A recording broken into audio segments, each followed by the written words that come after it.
नमस्कार मित्रों, आप सभी का अपने YouTube चैनल पर स्वागत है। इस वीडियो में बात करेंगे मौलिक कर्तव्य से संबंधित महत्वपूर्ण तथ्य। मौलिक कर्तव्य शार्ट में लिखा हुआ है FD, मतलब होता है फंडामेंटल ड्यूटीज। मौलिक कर्तव्य का प्रावधान कहाँ से लिया गया? USSR से लिया गया। फुल फॉर्म की बात कर लेते हैं तो union of Soviet socialist republics यानी रूस से लिया गया। बात करते हैं मौलिक कर्तव्य का उल्लेख क्या मूल संविधान में था? इसका उत्तर है मूल संविधान में मौलिक कर्तव्यों का उल्लेख नहीं था। वर्तमान में इनकी संख्या कितनी है? तो 11 है। 42वें संविधान संशोधन 1976 के तहत भाग 4 के का या 4 के ए के अंतर्गत अनुच्छेद 51A में 10 मूल कर्तव्य जोड़े गए थे। पहले कोई मूल कर्तव्य नहीं था। 1976 में 10 मूल कर्तव्य जोड़े गए 51A के तहत। 11वां जो कि मूल कर्तव्य है 86वें संविधान संशोधन 2002 के तहत जोड़ा गया। तो वर्तमान में अगर संख्या देखी जाए तो 11 हैं। प्रकृति कैसी होती है? सकारात्मक, और ये वाद योग नहीं होते। किस समिति की सिफारिश पर जोड़े गए? तो इसका उत्तर है सरदार स्वर्ण सिंह समिति की सिफारिश पर। और अनुच्छेद 51A के अनुसार अब बात करेंगे 11 मौलिक कर्तव्य कौन कौन से हैं, क्योंकि यहाँ से प्रश्न पूछे जाते हैं कि दूसरा मौलिक कर्तव्य कौन सा है, तीसरा कौन सा है, पहला कौन सा है, इसलिए सभी को याद करेंगे। अनुच्छेद 51 के अनुसार प्रत्येक नागरिक का कर्तव्य होगा कि वह, देखिए यहाँ पर अंडरलाइन है नागरिक, नागरिक शब्द को याद रखिएगा, नागरिक का कर्तव्य होगा, ठीक है, नागरिक। अब समझते हैं 11। प्रारंभ करते हैं। यहाँ पर देखिए ABCD के माध्यम से आपको याद हो जाएंगे और काफ़ी हेल्प मिलेगी। सबसे पहला मौलिक कर्तव्य है तो उसे A, ठीक है। ए का मतलब क्या होता है? एंथम, नेशनल एंथम ले लेंगे। एंथम, एंथम मतलब गान, यानी नेशनल राष्ट्रगान, राष्ट्र ध्वज का आदर करना है, यानी संविधान का पालन करें। इसका कर्तव्य होगा नागरिक का कर्तव्य होगा कि प्रत्येक नागरिक का कर्तव्य होगा कि संविधान का पालन करें और उसके आदर्शों, संस्थाओं, राष्ट्र ध्वज और राष्ट्रगान का आदर करें। राष्ट्रध्वज और राष्ट्रगान का क्या करें? आदर करें।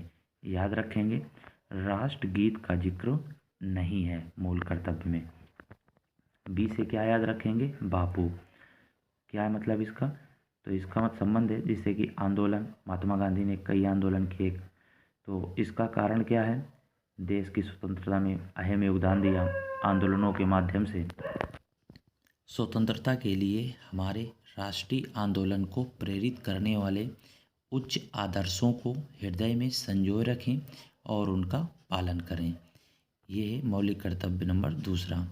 अब बात करते हैं तीसरे मौलिक कर्तव्य की। सी लिखा हुआ है कन्फर्म सोवरेंटी, मतलब होता है संप्रभुता। इसका अर्थ हुआ कि भारत की संप्रभुता, एकता और अखंडता की रक्षा करें। चौथा मूल कर्तव्य है डी मतलब डिफेंस, देश की रक्षा करें और समय आने पर राष्ट्र की सेवा करें। 5वें नंबर पर है इक्वलिटी।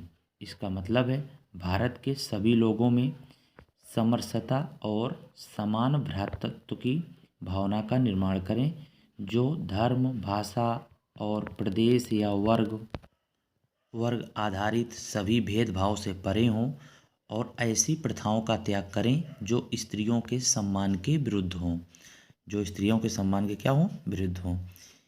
अब बात करते हैं अगले की। EF लिखा हुआ है, इसका मतलब फैंसी कल्चर, मतलब संस्कृति, ठीक है, संस्कृत का संबंध होगा। तो हमारी संस्कृत की गौरवशाली परंपरा का महत्व समझें और उसका परिरक्षण करें।